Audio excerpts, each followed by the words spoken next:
This is Beyond a Reasonable Doubt with your hosts, Mark Garrigus and Gary Smith.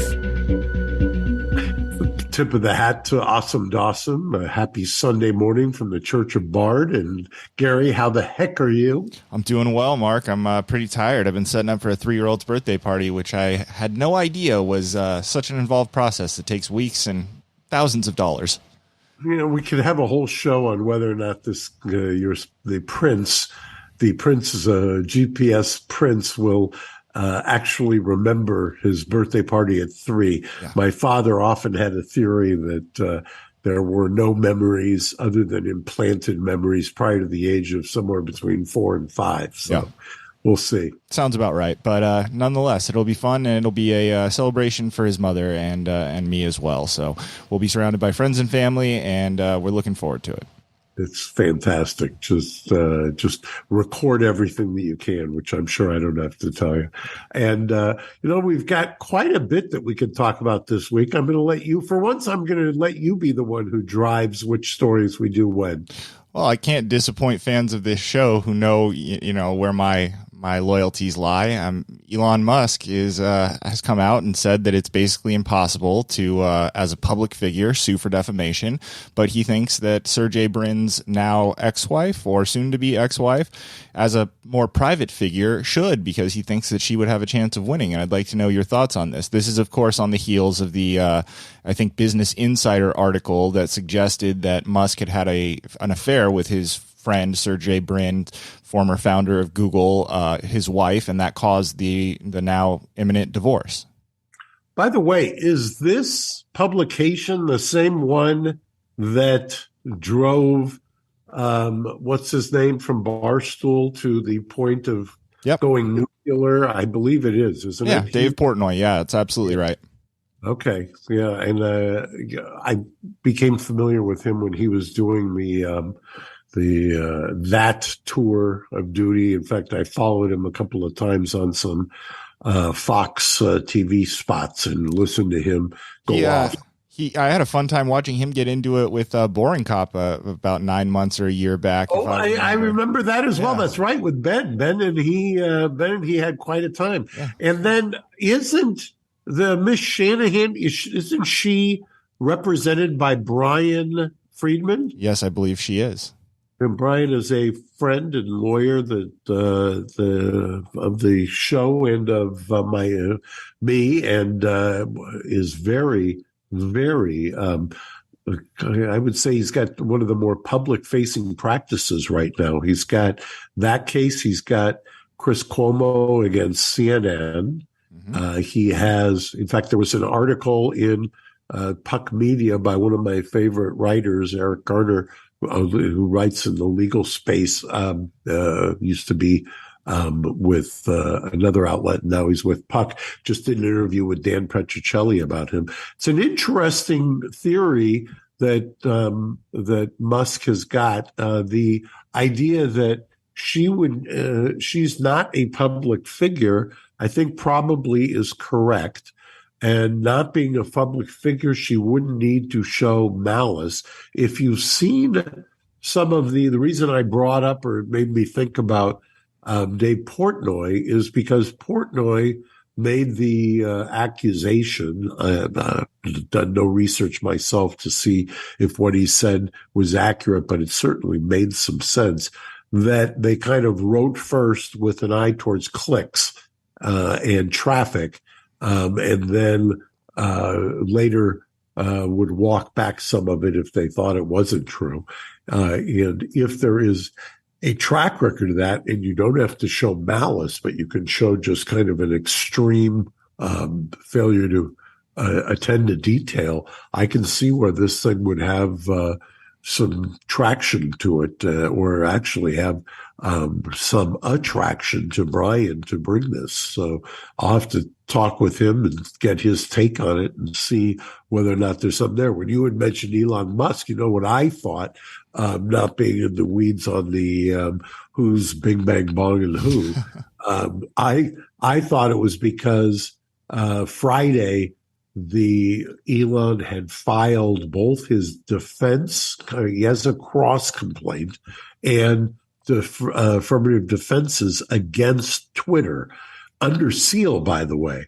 And so I haven't researched to see why, but I'm going to go out on a limb and say that the reason they were filed under seal is that they believe that Musk believes, as a shareholder of Twitter, that whatever he is, his counterclaim, his cross claim of affirmative claims against Twitter would do damage to the stock and thus damage to him, and therefore he's going to file it under seal. Now it'll be interesting to see whether the Delaware Chancery chief judge actually, who's handling this case, I would assume that media outlets will come there and want it unsealed. And will she unseal it wholesale, or will she decide to redact it where she blacks out certain portions?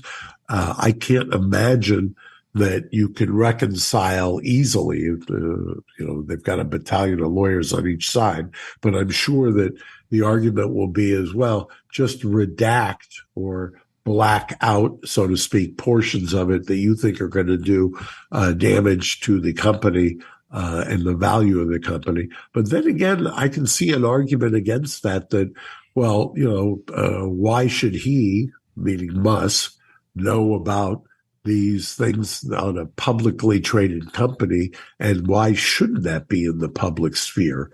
And so that'll be interesting to play out, whether that remains under seal, and if so, whether they do anything with it, whether the judge does anything with it. Absolutely.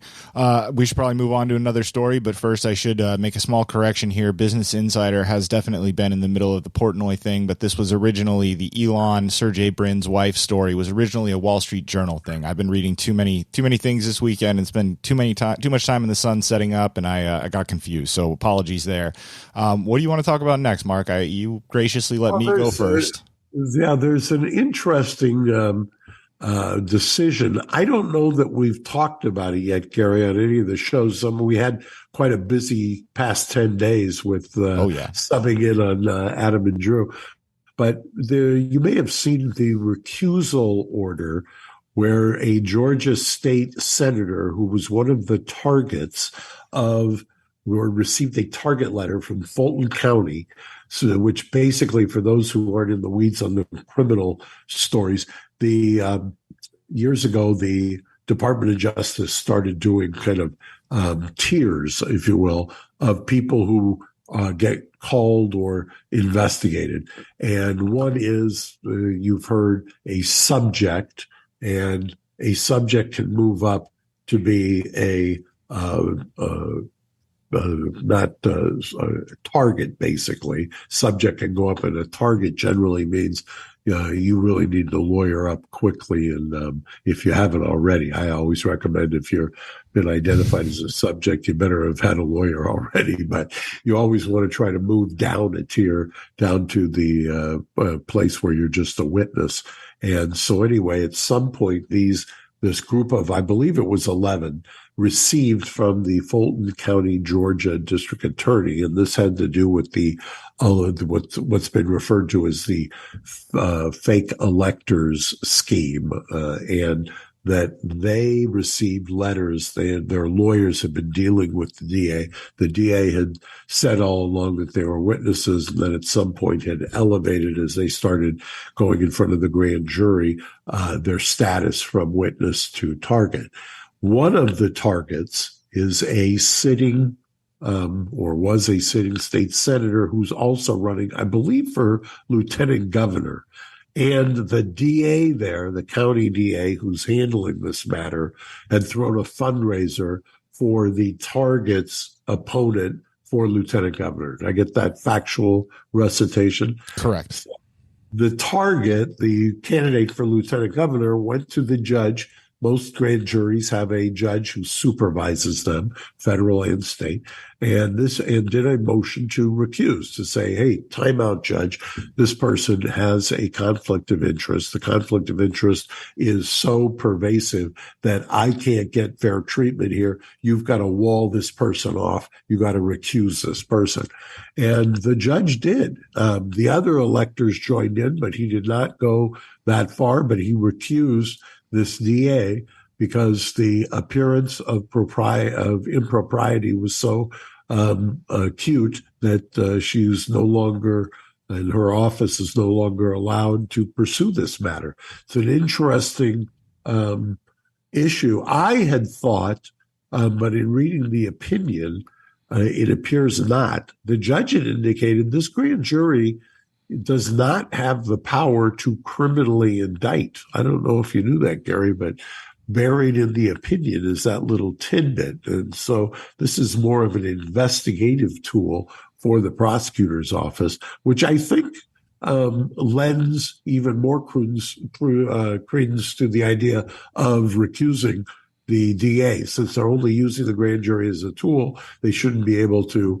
investigate this guy, since there's an obvious kind of inherent tension between the political fight that's going on down there. So that was interesting. I thought that maybe Gary will post a link to the order by the judge, because if you're a lawyer, it's certainly fascinating reading, and if you're a non-lawyer, it's still fascinating reading. He does a nice job of laying out the standards there. Absolutely. It is an interesting read. I actually did read that myself, just came across it on Twitter, and I thought it was very interesting. So I don't think you need to be a lawyer to find that one fascinating. All right, Mark, I think we have time for one more. We have a story that's going to come up in our next episode that we already know about, that's being worked on by our good friend Brett. What are you most excited about? I mean, you and I have probably 6 stories on the burner right now. Are we talking USC? The one I didn't really prepare you for, but I had seen was there was a conference I believe it was in Rome, and Justice Alito, Supreme Court Justice Alito, spoke there. Apparently took some swipes at some foreign leaders, specifically, or not so specifically, maybe obliquely, referring to the Dobbs decision, which reversed Roe and its progeny. And that has caused, in that kind of cloistered world of Supreme Court practice, which now is not so cloistered when it has such wide-ranging effects upon the populace, but that has caused quite a bit of consternation and commentary, and not the least of which is an analysis of kind of the views. And there's been a lot of criticism of Alito as to his expansive view of the religion in the public and secular sphere.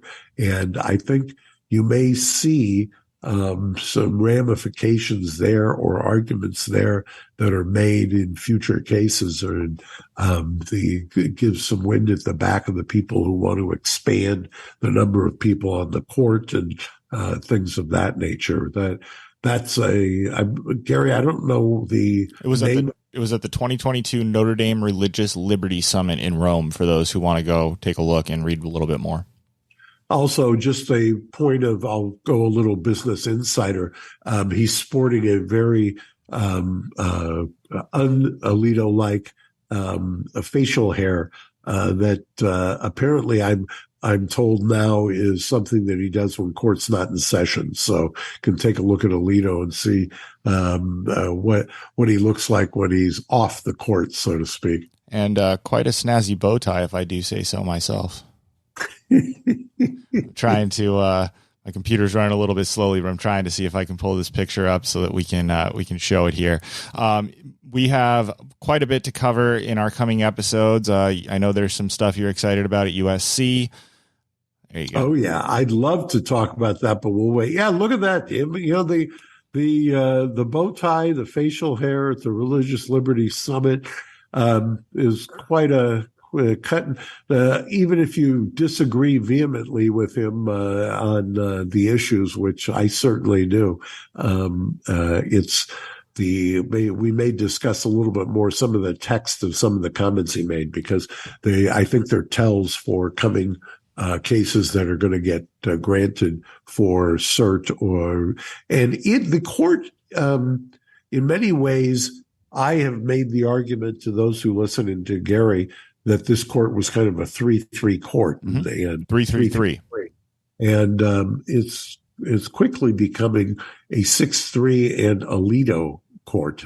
You will find still that Thomas, although votes fairly in lockstep with Alito, that Alito is driving this court, not the least of which I think because he's the elder statesman and has the ability, I think, to draw Kavanaugh along with him. The interesting kind of player is Gorsuch, because I think Gorsuch, just by virtue of his age and his intellect as well, is going to become the kind of heir apparent, or is already the heir apparent to Alito in terms of that block of the court. But he also tends to, is somewhat unpredictable sometimes in who he will vote with.